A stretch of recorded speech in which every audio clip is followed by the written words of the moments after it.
안견 꿈속의 복숭아 숲을 그린 남자. 한 장의 그림이 있습니다. 가로 106cm, 세로 38cm. 지금으로 치면 A4 용지 2장을 옆으로 붙인 것보다 조금 큰 크기입니다. 그런데 이 작은 그림 한 장이 조선 500년 역사를 통틀어 가장 위대한 회화로 꼽힙니다. 그림의 이름은 몽유도원도, 몽유도원도. 꿈속에서 논인 복숭아꽃 핀 선경이라는 뜻이죠. 그런데 여기서 이상한 점이 있습니다. 이 그림을 의뢰한 사람은 왕자였습니다. 조선 왕실의 총애를 한 몸에 받던 안평대군이요. 그런데 그 왕자는 훗날 역자로 몰려 죽습니다. 그림을 그린 화가는요. 그 이후 역사 기록에서 완전히 사라집니다. 마치 처음부터 존재하지 않았던 사람처럼요. 여러분, 지금부터 제가 들려드릴 이야기는 단순히 천재 화가에 대한 이야기가 아닙니다. 권력에 가장 가까운 곳에서 권력의 가장 위험한 순간을 목격한 한 남자의 이야기입니다. 그는 살아남기 위해 붓을 들었을까요? 아니면 붓 때문에 살아남았을까요? 인물 소개. 안견. 조선 전기의 화원 화가입니다. 정확한 생물연도는 알려져 있지 않습니다. 대략 1400년대 초반에 태어나 1400년대 후반 어느 시점까지 활동했다고 추정할 뿐입니다. 이미 여기서부터 이상하죠.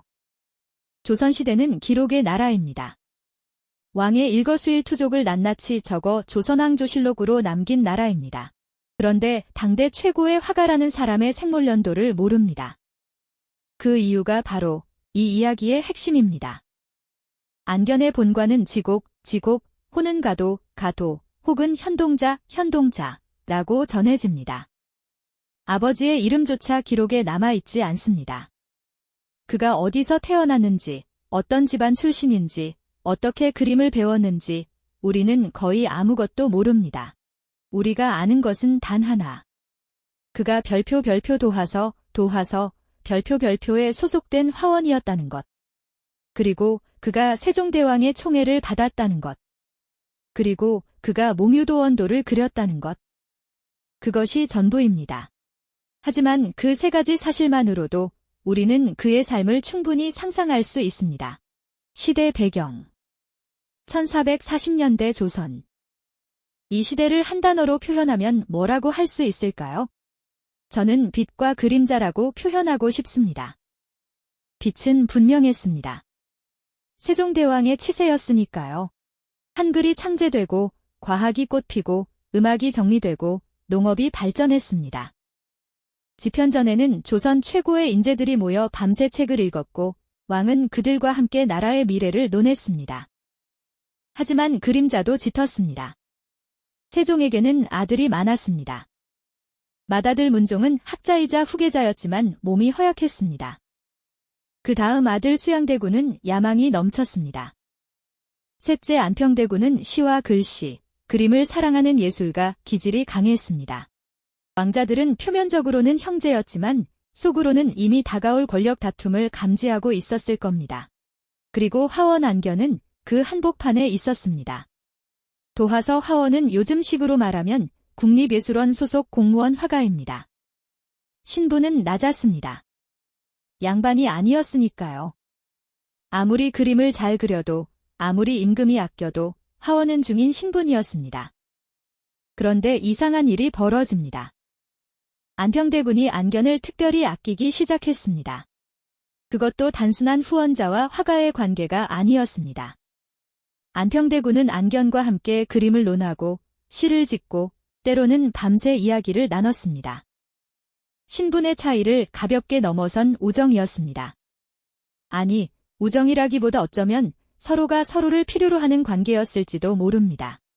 안평대군에게는 자신의 예술적 비전을 눈에 보이는 그림으로 실현해줄 손이 필요했고, 안견에게는 자신의 재능을 마음껏 펼칠 수 있는 후원자가 필요했으니까요. 1447년 봄이었습니다. 안평대군의 나이 28, 안견은 아마 30 중후반쯤 되었을 겁니다. 어느 날 이른 아침, 안평대군이 안견을 급히 불렀습니다. 어젯밤에 꿈을 꾸었네. 안평대군의 목소리는 아직도 꿈속을 헤매는 듯 몽롱했을 겁니다. 그 꿈이란 이런 내용이었습니다. 안평대군은 꿈속에서 지편전 학자 박팽년과 함께 어딘가를 걷고 있었습니다. 험한 산길을 지나고 좁은 계곡을 건너고 어두운 숲을 헤쳐나가자 갑자기 눈앞이 환해졌습니다. 거기에는 복숭아꽃이 만발한 선경이 펼쳐져 있었습니다. 꽃잎이 눈처럼 흩날리고 안개가 피어오르고 저 멀리 초가집 몇 채가 보이는 그 풍경은 현실이 아닌 게 분명했습니다. 도원, 도원. 무릉도원. 도연명의 시 속에 나오는 바로 그 이상향이었습니다. 안평대군은 꿈에서 깨어나서도 그 풍경을 잊을 수가 없었습니다. 눈을 감으면 그 복숭아꽃 숲이 보였고 귀를 기울이면 꽃잎 떨어지는 소리가 들리는 것 같았습니다. 그래서 안견을 부른 겁니다. 이 꿈을 그림으로 그려주게. 안견은 아마 잠시 말이 없었을 겁니다. 꿈을 그린다는 것, 실제하지 않는 것을 종이 위에 옮긴다는 것. 그것이 얼마나 어려운 일인지 화가인 안견은 누구보다 잘 알고 있었을 테니까요. 하지만 안견은 받아들였습니다. 그리고 단 사흘 만에 그림을 완성했습니다. 사흘.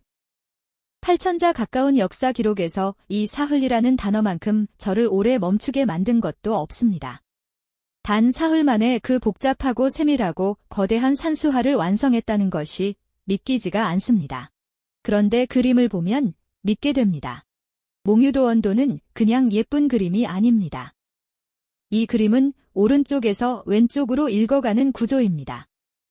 오른쪽에는 현실 세계의 험준하고 거칠고 어두운 산이 있고 그것을 지나면 좁은 길이 나오고 그 길을 통과하면 왼쪽에 갑자기 환하고 아름다운 도원이 펼쳐집니다.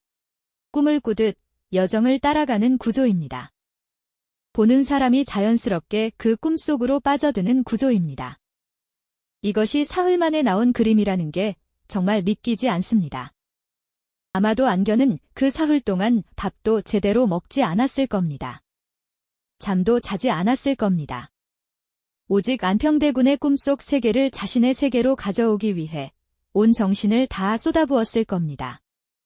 그렇게 완성된 그림을 받아든 안평대군이 뭐라고 했는지는 기록에 없습니다. 하지만 그의 반응은 행동으로 알 수 있습니다. 안평대군은 그 그림 앞에 당대 최고의 문인 학자들을 한 명 한 명 불러 찬시를 쓰게 했습니다. 신숙주, 박팽년, 성삼문, 최항. 지편전을 빛낸 그 이름들이 모두 붓을 들어 이 그림 앞에 시를 바쳤습니다. 무려 23명. 그 찬시들이 그림과 함께 두루마리로 이어져 지금 우리가 아는 몽유도원도의 완전한 형태가 만들어졌습니다. 1450년 봄이었습니다. 세종이 세상을 떠났습니다. 이 죽음은 단순한 임금 한 사람의 죽음이 아니었습니다. 조선이라는 나라의 균형추 하나가 사라진 것이었습니다. 세종이 살아있는 동안에는 그 무게감만으로도 왕자들의 야망이 눌려 있었습니다. 하지만 이제 그 무게가 사라졌습니다. 문종이 왕위에 오르긴 했지만 몸이 너무 약했습니다. 누가 봐도 오래 재위하기 어려워 보였습니다. 그렇다면 다음은? 수양대군은 주변에 세력을 모으기 시작했습니다. 안평대군은요? 안평대군도 세력이 없지 않았습니다. 문인들과 예술가들을 아꼈기에 그 주변에는 당대 최고의 지식인들이 모여 있었습니다. 지편전의 젊은 학자들, 특히 성삼문, 박팽년 같은 이들이 안평대군을 따랐습니다. 그리고 안견도 그 중심에 있었습니다. 안견은 이 시기에 가장 왕성하게 활동했을 겁니다. 안평대군의 비호 아래 그림을 그리고 왕실 행사의 그림을 맡고 중국 사신을 위한 그림을 그리고 세종과 문종의 어진 임금의 초상화에도 관여했습니다. 실록에는 짤막하게 이런 기록이 있습니다. 안견은 산수, 인물, 영모, 명모, 새와 짐승 그림에 모두 능했으며 국조, 조선에서 그림으로는 제일이었다. 국조에서 제일. 이보다 더 높은 평가가 있을까요? 그런데 그 제일의 화가에게 어두운 그림자가 점점 가까워지고 있었습니다. 1453년 가을이었습니다. 단종이 왕위에 오른 지 1년이 조금 지났을 때였습니다. 문종은 재위 2년 만에 세상을 떠났고 겨우 12살의 어린 단종이 왕이 되었습니다. 어린 왕, 허약한 조정. 그리고 호시탐탐 기회를 노리는 수양대군. 10월 10일 밤이었습니다. 수양대군이 군사를 일으켰습니다. 이른바 계유정난, 계유정난. 수양대군의 칼날 앞에 안평대군을 지지했던 김종서, 황보인 같은 대신들이 하룻밤 사이에 죽임을 당했습니다. 그리고 안평대군은요, 반역을 도모했다는 죄목으로 강화도로 유배되었습니다. 불과 보름도 지나지 않아 그는 사약을 받았습니다. 34살이었습니다. 안평대군이 죽던 날 안견은 어디에 있었을까요? 기록에 없습니다. 알 수가 없습니다. 하지만 그날 밤을 어떻게 보냈을지 저는 오래 상상했습니다. 안평대군은 그에게 단순한 후원자가 아니었습니다. 10년 이상을 함께 예술을 논하고 그림을 그리고 꿈을 나눈 사람이었습니다. 몽유도원도를 함께 만들어낸 사람이었습니다. 그 사람이 죽었습니다. 역적의 이름을 달고. 그렇다면 그와 가까웠던 사람들은? 성삼문, 박팽년 같은 지편전 학자들은 안평대군이 죽은 후에도 살아남았습니다. 그들이 움직인 건 그로부터 3년 뒤 단종 복위운동을 일으키면서였고 그들은 결국 사육신이 되었습니다.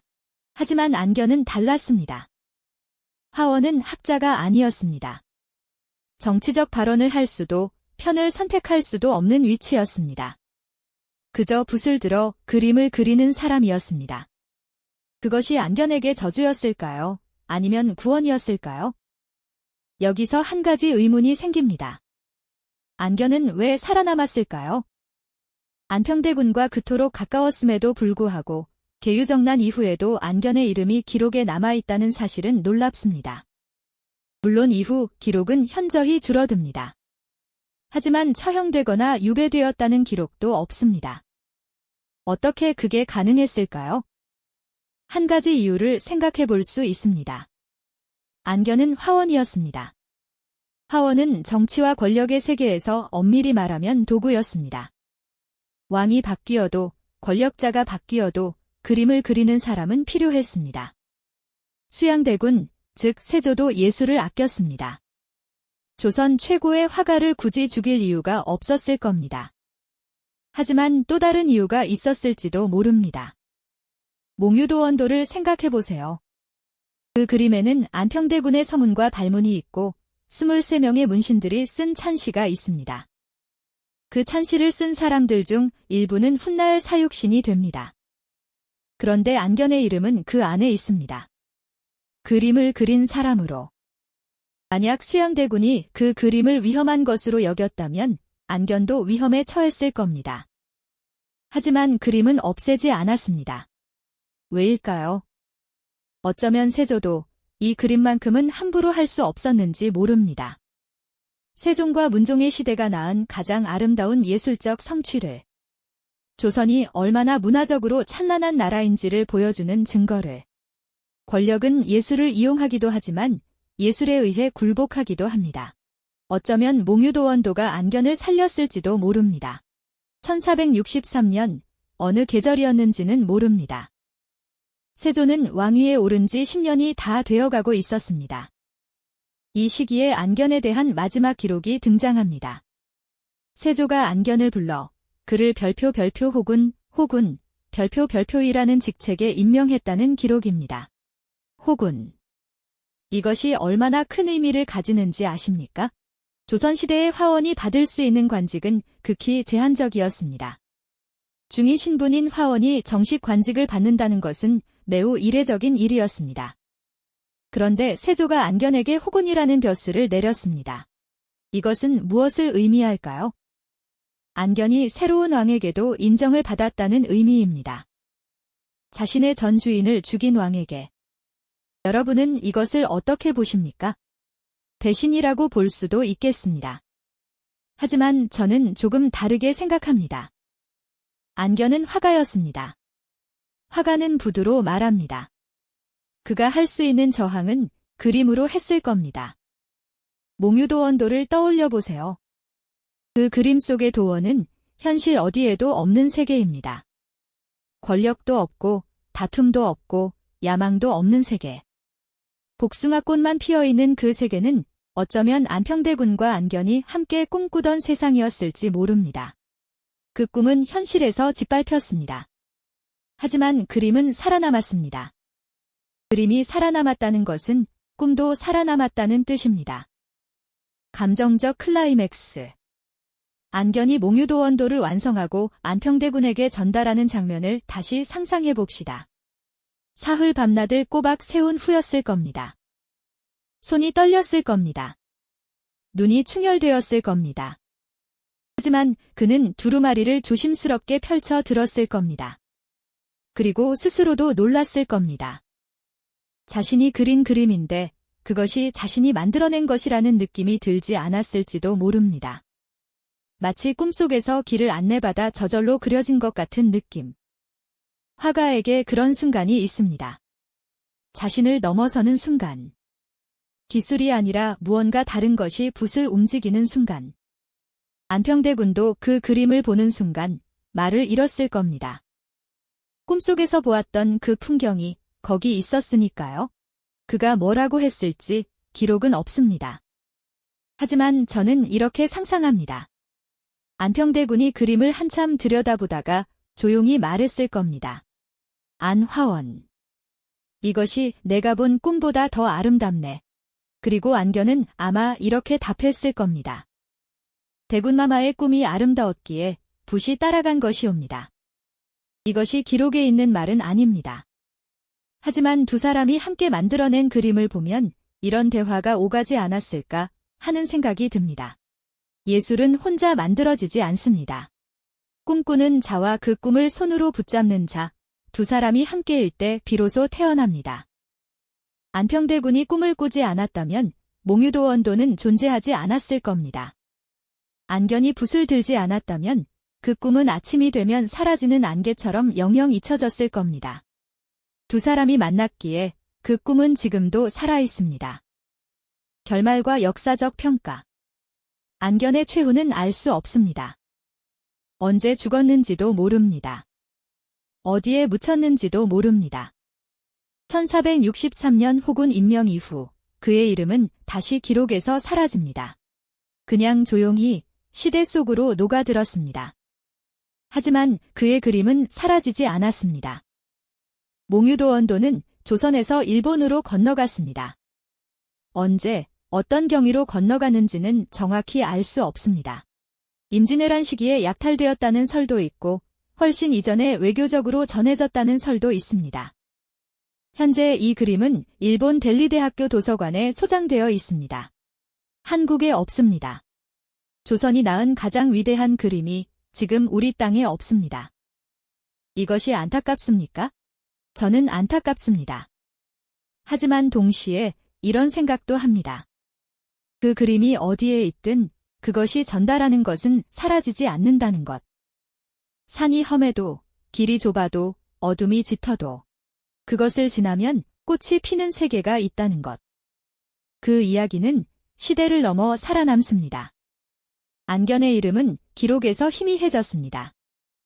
하지만 그의 붓이 남긴 세계는 500년이 지난 지금도 선명합니다. 주제 메시지. 안견의 삶이 오늘 우리에게 주는 이야기는 무엇일까요? 저는 세 가지를 생각했습니다. 첫 번째는 이름보다 작품이 오래 산다는 것입니다. 안견의 생년을 모릅니다. 죽은 해를 모릅니다. 가족을 모릅니다. 어디서 그림을 배웠는지조차 모릅니다. 하지만 그가 남긴 그림은 살아있습니다. 우리 시대는 이름을 알리는 것에 집착합니다.